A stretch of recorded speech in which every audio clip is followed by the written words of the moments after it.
안녕하세요. 서민 입장에서 재테크 이야기하는 서민테크입니다. 유튜브 영상을 보면 1억 원까지는 모으기 힘들지만 1억 원만 모으면 10억 원 달성하기는 쉽다고 얘기를 합니다. 그래서 사람들은 진짜 1억 원에서 10억을 만드는 게 더 쉽다고 착각을 하게 만들어요. 그러나 진짜 저 이민은 같은 힘듦의 시간을 보내지만 1억이 있을 때와 없을 때 돈이 불려지는 성과가 다르게 나타난다는 것이죠. 왜냐하면 1억을 만들기까지는 순수 노동력으로만 만들어야지만 1억 이상일 때부터는 자본력이 돈을 불리는데 같이 도와주기 때문이죠. 그렇다고 1억에서 10억을 만들 때 노동력의 투입이 안 된다는 말은 아닙니다.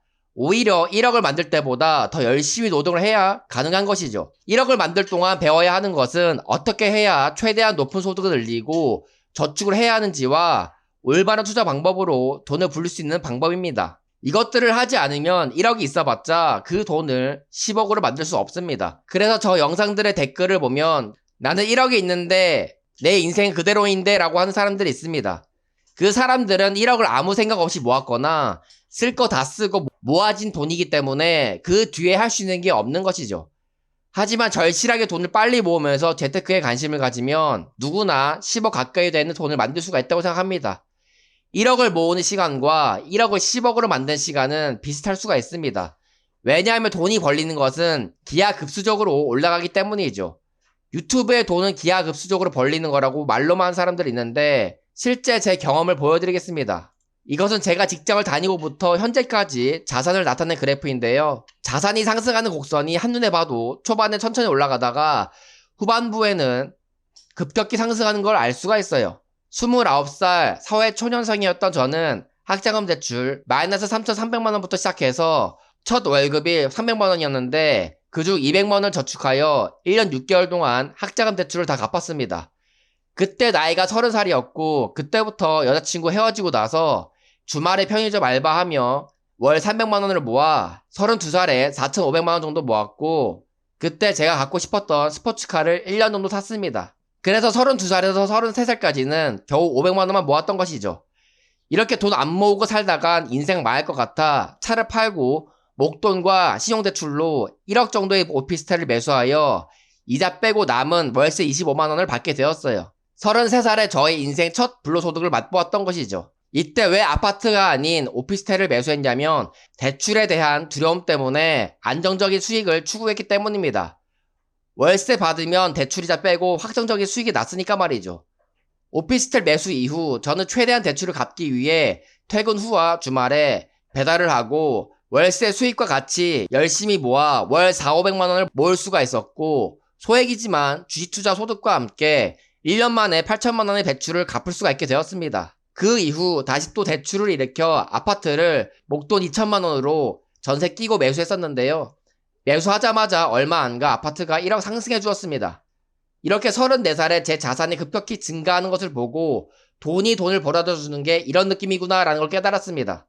근데 재수없게 보이스피싱을 당해서 1억을 잃게 되었고 저는 이것을 만회하기 위해 제 인생을 주식 투자에 베팅할 수밖에 없었습니다. 왜냐하면 그동안 주식 투자하면서 단 한 번도 돈을 잃은 적이 없었고 마침 2022년 하락장이 찾아왔기에 기회라고 생각했기 때문이죠. 그래서 제 전재산인 오피스텔을 전세화시켜 목돈 1억을 만들어 세배 레버리지 FNGU를 제 투자 원칙대로 매수하게 되었습니다.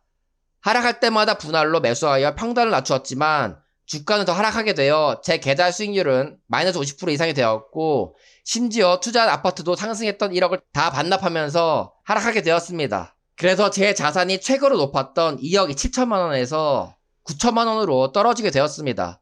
남들 같았으면 손절을 했겠지만 저는 그때도 열심히 벌고 저축해서 월 500만원씩 저축할 때였습니다. 남들 놀 때 일하며 힘들게 번 돈을 제 투자 원칙을 믿고 계좌 수익률이 마이너스 50%일 때도 불구하고 꾸준히 월 500만원씩 추가 매수하였죠.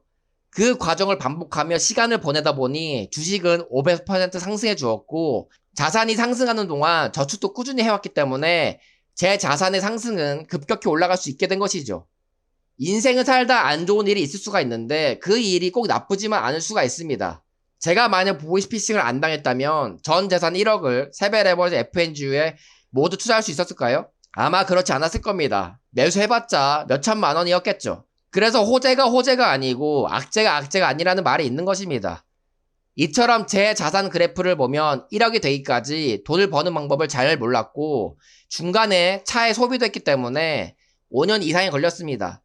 그리고 1억에서 7억 가까이 돈을 불리는 기간은 4년 정도 걸린 것 같아요. 1억을 모으기까지도 나름 열심히 살았지만 제가 땀을 흘리고 돈을 가장 많이 모으며 미친 듯이 열심히 살았던 기간은 1억을 모은 이후였지 그 전이 아니었습니다. 그래서 1억에서 10억을 불리려면 영원에서 1억을 모으는 노력보다 더 많은 노력을 해야 된다는 걸 말씀드리고 싶고 동시에 누구나 절실한 마음을 실천만 한다면 가능한 일이라고 말씀드리고 싶습니다.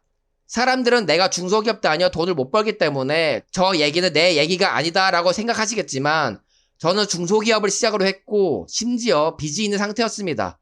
그리고 소득을 늘리는 방법도 특별한 사업으로 한 게 아니고 누구나 할 줄 아는 배달 부업이란 단순한 일로 했기 때문에 누구나 마음만 먹으면 저처럼 자산을 증식시킬 수 있다고 생각합니다.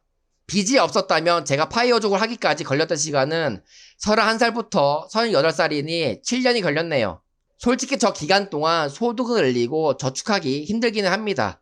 그러나 인생 100년 이상을 살아야 하는데 평생을 돈 때문에 걱정하고 스트레스 받는 삶보다 7년 빡세게 살고 나머지는 돈으로부터 벗어나 편안하게 사는 것이 훨씬 낫다고 생각해요. 부자로 가는 길이 고통만 있는 게 아닙니다. 그 속에서 인생 사는 재미와 돈 모으는 재미가 있기 때문에 나름 또 소확행을 즐길 수가 있습니다. 나이가 든다고 모두가 어른이 되는 것이 아닙니다.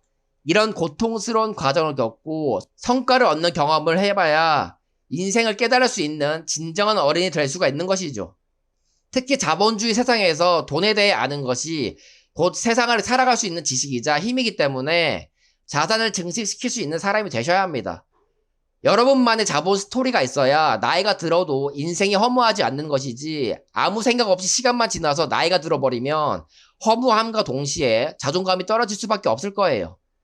그렇게 안 되기 위해서는 하루라도 빨리 소득을 늘리고 저축을 해서 최대한 많은 목돈을 만드시고 올바른 투자 원칙으로 투자를 하셔서 돈을 불리셔야 합니다. 올바른 투자 원칙은 투자들의 대가들이 말하는 우량한 종목을 남들이 공포에 질려 매수하고 남들이 환호할 때 매도하시면 됩니다.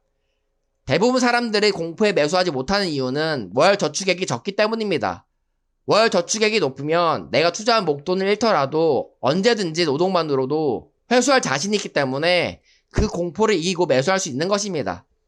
요즘 또 9월에 하락할 가능성이 많다니 뭐니 하며 말들이 많아 그 공포에 매도하는 사람도 있으실 텐데 하락이 온다는 남들 말 듣고 보유한 주식을 매도하여 현금을 만들려고 하지 마시고 목표 매도가에 도달하지 않으셨다면 그냥 노동으로 만든 돈을 더 열심히 저축해서 목돈을 만들어 대비하려고 하세요. 어차피 예상대로 주가는 흘러가지 않기 때문이죠. 부자가 되고 싶은 절실한 분들에게 도움이 되셨으면 좋겠고요. 영상은 여기서 마치겠습니다. 감사합니다.